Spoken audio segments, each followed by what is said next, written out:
如果今日有人話你幅畫畫完㗎啦，你會唔會嬲呢？可能仲會有人講你係咪真係識畫㗎？但原來藝術史上面最重要嘅一個畫派就係因為俾人笑而出嚟嘅，呢啲都叫畫？歡迎收聽藝術史奇聞，我係 Catherine， 今日想同大家講一個我好鍾意嘅故事。我想帶大家返去150幾年前，巴黎1874年。如果你係一位年輕嘅畫家，你最大嘅夢想係咩呢？就梗係有機會俾人睇到你幅畫啦。所以答案只有一個，就係入官方沙龍展。因為只要入到，有人買畫，有人認識你，甚至可以一夜成名。但如果落選，幾乎等於冇人知道你嘅存在㗎啦。但係點解會落選嘅？畫得唔靚？定係咁？即係佢哋唔係個個都收㗎。咁巴閉咩嚟㗎？咩係沙龍啊？我只係諗到沙龍照，定係食嗰啲吸嗰啲沙龍。我想清楚知道，所以就 search 咗沙龍展係啲咩嚟。究竟點先入到沙龍展呢？19世紀法國嘅官方沙龍展係由皇家學院主導嘅，佢哋極度保守嘅學院派標準。評審呢，只睇重古典寫實技法、素描同埋構圖比較嚴謹，題材上都係得幾種：歷史啦、神話同埋宗教。不足講求平滑無痕，哇，好似好高要求喎。畫寫實，咁就要講下藝術家係點樣嚟啦。以前後生嘅藝術家如果想學習藝術，佢就會跟返傳統，跟個別嘅師傅成為學徒。但就因為咁樣，每一個藝術家接受唔一樣、唔正規嘅藝術教育，特別係有關美學、歷史同埋藝術理論等等。學院成立嘅原意就係希望藝術家無論喺繪畫、雕塑、音樂方面都可以得到統一嘅教育，彌補返傳統拜師學藝嘅不足。學院喺歐洲漸漸盛行，最後更由私立營運變成國家營運。藝術教育定咗目標同埋基礎之後，下一步要做嘅係咩呢？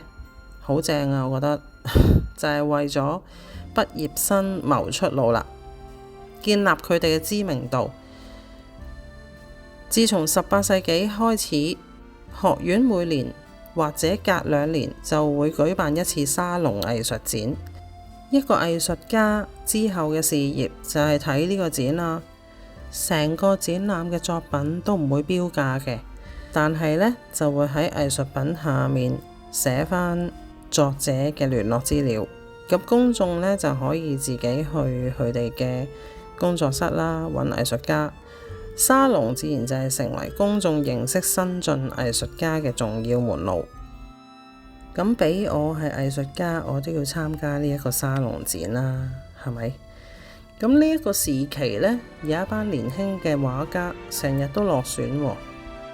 其中一位呢就叫莫奈，仲有雷諾亞、畢沙羅同埋德加，應該仲有好多好多嘅落選者呢。佢哋都係開始覺得，點解一定要由人哋去決定咩叫藝術呢？於是佢哋做咗一件好大膽嘅事，自己搞展覽。1874年，佢哋租咗一間工作室，自己搞展覽，冇官方批准，冇權威支持，可以話係藝術界嘅自己創業。但係結果慘咯，好多觀眾都一路睇一路笑。有人話呢啲係草稿嚟㗎，亦有人話我屋企牆紙都靚過呢啲啦。甚至有記者走去睇完之後寫咗一篇評論，佢見到莫奈一幅畫，個名叫《印象日出》，於是笑佢呢啲唔係畫，只係一個印象。點知莫奈同朋友反而話印象幾好喎，咁於是印象派呢一個名字就咁樣誕生咗啦。點解大家會笑？因為個個都睇慣咗細緻嘢咯。以前畫畫呢，講求每一個細節，每一條線，每一塊葉，全部嘢都清清楚楚嘅。但係莫奈又唔係喎。如果你行近啲睇嗰個印象日出呢，你就會覺得點解會咁多筆觸？點解啲顏色一笪笪？你其實咩都睇唔到。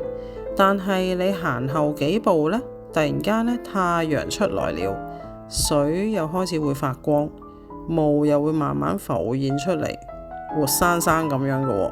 原來佢畫嘅唔係一隻船，又唔係一個太陽，而係清晨第一眼見到嘅一瞬間。我印象中第一次睇莫奈嘅作品，我覺得好蒙查查咁樣。咁你就會行近啲睇啦，咁行近啲睇又一笪笪咁樣，咁後來又褪後啲睇啦，咁跟住睇睇下，你都會睇到有啲顏色係自然走埋一齊嘅。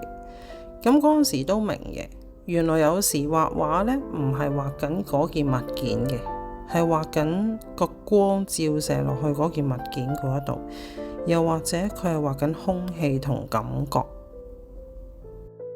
好，講到呢一度呢，我就想講返啦。有時會同同學講近看一篤屎，遠看一朵花，叫佢離遠啲睇啦，咁就會睇到好多嘢噶啦。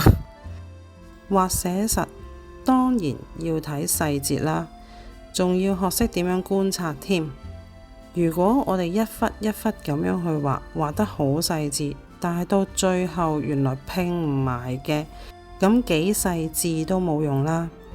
我哋好多時都會忘記咗整體，反而印象派提醒咗我哋一件事，有時第一眼嘅感動比10000條毛更重要。